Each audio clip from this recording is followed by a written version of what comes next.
Guide in the Exercise of Mental Prayer for the Man of Good Will by the Very Reverend Joseph Simler, originally published by the Society of Mary in 1887, available from BlessedSacramentBooks.com.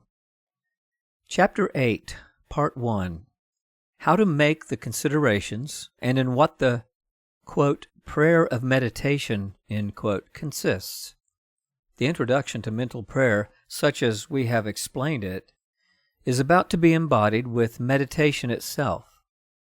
We have therefore called it the prayer of faith and presence of God. It is a prayer in which the acts of faith in the presence and other attributes of God predominate. We're now approaching the subject of mental prayer and commence to study this subject in the light of faith and reason, and in the presence of God. When this study, such as we are going to explain it, occupies the principal place in the exercise, we have what is called the prayer of meditation. It is sometimes designated by the simple name of meditation. In meditation, we ought especially to study the truths in the light of faith. In other words, to consider them such as faith shows them to us, and give them our adherence in order to make them the rule of our thoughts, judgments, appreciations, and determinations. Quote, "As the tincture is gradually imbibed by the linen," says Fenelon, "so shall we for a long time be penetrated with the truths of the gospel. They must become familiar to us, that by force of beholding them close to us and at every instant, we may accustom ourselves to judge everything only by them, that they may be our only light in practice, as the rays of the sun are our only light for perceiving the figure and color of bodies." End quote. In meditation, we should especially interrogate faith, because faith alone can instruct us about the things which it imports us to know well, and because the light of faith acts at once on our intelligence, our heart, and will. Like the sun's rays, which not only illuminate but also fertilize nature, so the light of faith spreads with vivid brightness in our minds. At the same time, it vivifies the heart and moves the will towards truth and good, thus making every virtue germinate and grow. Reason alone, like the feeble glimmering of a lamp, could not produce the same effects. We should not, however, neglect the light of reason, because it is likewise a gift which God bestowed upon us as a light in our duties. Our intellectual faculties serve us in meditation to consult our memory, establish comparisons, draw conclusions, multiply investigations and reflections, etc. Reason and faith mutually assist each other. The meditation of the subject is always useful, often necessary, especially when the subject is one of the great truths of our holy religion, as the end of man, eternity, sin, death, judgment, hell, heaven, etc. St. Alphonsus Liguori says, "The eternal truths are things altogether spiritual, which cannot be conceived with the corporal eyes, but with the eyes of the Spirit only, i.e., by thought and reflection.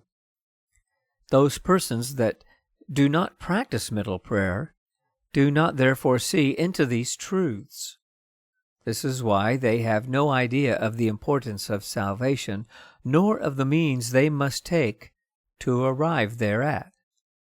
Thus the loss of so many souls proceeds from their neglecting to consider the importance of the great affair of eternity, and what they must do to save themselves.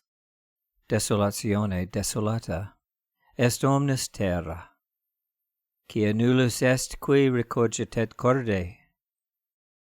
With desolation in all the land made desolate, because there is none that considereth in his heart. Jeremiah 12:11. The Lord assures, on the contrary, that he will never fall into sin, who directs the eyes of his soul towards the truths of faith. As death, judgment, a happy or unhappy eternity which awaits us. Ecclesiastes 7:40. Why does man live in such utter carelessness, especially in what concerns his soul, and those serious questions about his origin, his end, his true dignity and happiness? Why does he remain in ignorance about himself? It is only because he does not deign to stop at the consideration or at the study of these questions. Why is God valued so little in the thoughts of individuals, of nations, and of those that govern? He is all and is considered as nothing.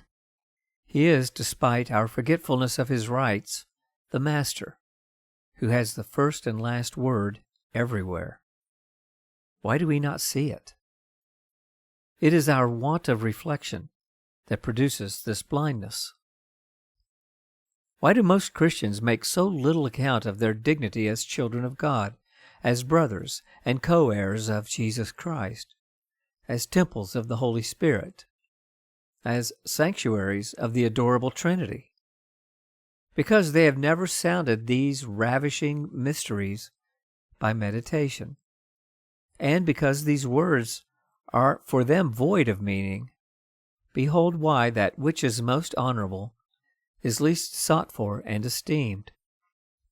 Why is Jesus Christ himself, the incarnate wisdom, our only and true Master, our light, our guide, and universal hope, so little known, loved, heard, and consulted? Why are the Holy Eucharist and the sacrifice of the Mass so despised in the world, and often so neglected even in religious communities? The answer is always the same: quia nullus est qui recogite corde, because no one thinks, reflects on these wonders. Why is the gospel read and studied less than so many profane books by the majority of Christians? Why is it cited and consulted by them so rarely for the guidance of their life? Quia nullus est qui recogite corde. They have no idea of the treasures contained in this book of life. Why do men not fear sin, judgment, and hell? Quia nullus est qui recogite corde.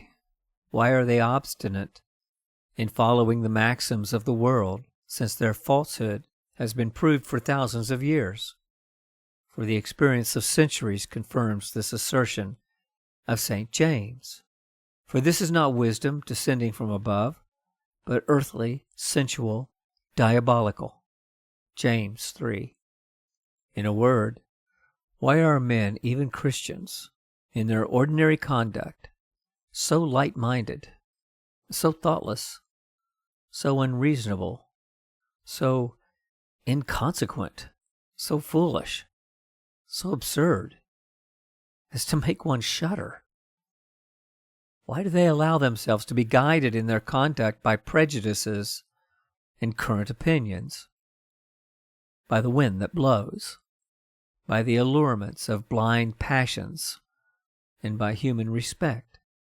Why do they so often show themselves neither men nor Christians? Quia nullus est qui recogite corde. They consult neither reason, which constitutes us men, nor faith, which makes us Christians. They do not meditate, for in meditation we make use of these two lights, faith and reason. In meditation we discover truth, dispel illusions, and escape from error. Would to God that this light may not shine too late for us, and that we be not obliged, on entering into eternity, to utter this cry of despair, a terrible homage to the wisdom of the saints.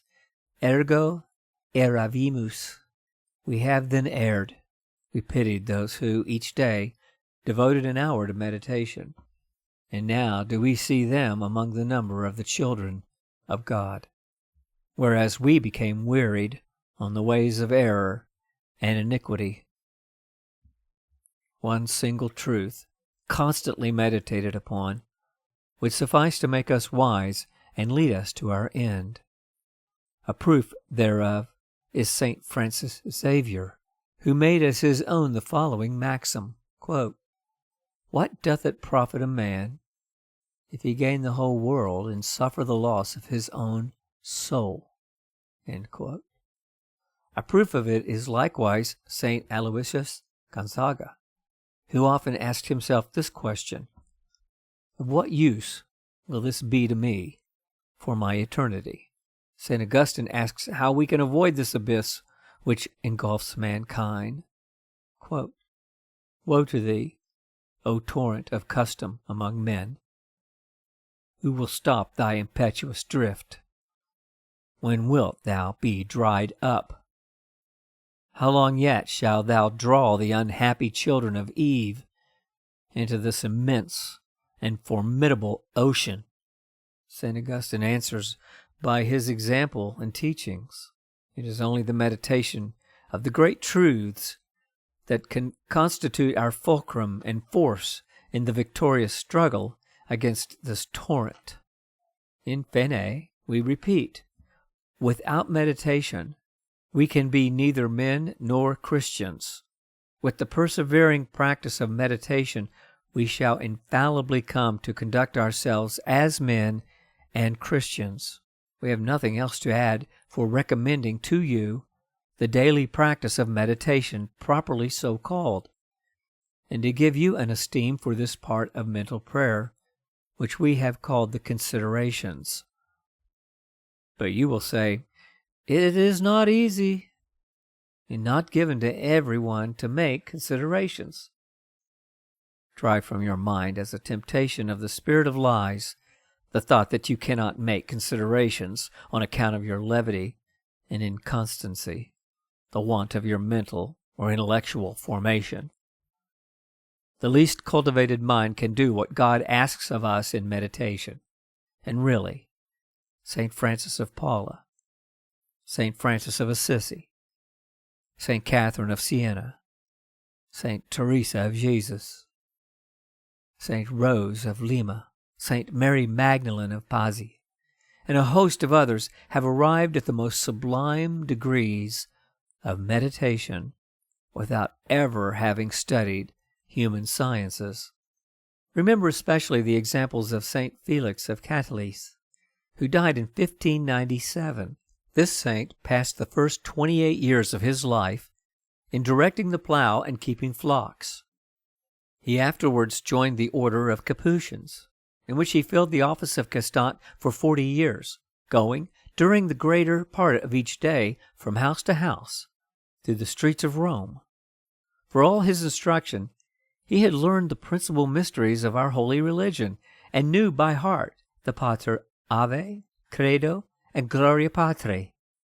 For saying these prayers and reflecting on what he had been taught about our holy mysteries, he elevated himself by and by to the habit of meditation, and to a sublime contemplation.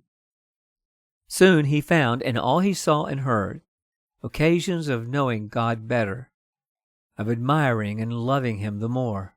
The view of nature had become for him an excellent book of meditation. But as he progressed, the Passion of our Savior became his favorite book, and he never desisted from reading this book and meditating on its contents. Thus, some vocal prayers which he knew by heart, the things which he saw and heard, the mysteries of religion, and especially the Passion of Jesus Christ, these were the only sources which St. Felix of Catalis drew that spirit of meditation which permitted him to practice this exercise in an easy, continual, and sublime manner, like the angels in heaven. Can you not draw from the same sources? Besides, do your daily imperfections, your numerous sins, not furnish an ample field of matter for the best considerations, that thus you may at any rate succeed in avoiding those faults in the future, and in repairing them by penance? Who is the man that has not sufficient intelligence to make this kind of considerations? We are right, therefore, to repeat with Suarez, no one is so devoid of intelligence that he cannot easily learn to make meditation, if he only desired it earnestly. Therefore, be at ease. Know that no more is asked of you in this part of mental prayer than what you are doing daily in your studies, in your readings, in your mental labors. and even in your conversations with one another. Begin to think about what you are going to speak or to meditate on before God, just as you are obliged to think about what you are going to say in your conversations and what you are going to do during your studies. Here ends the reading of Part 1 of Chapter 8. Thanks be to God.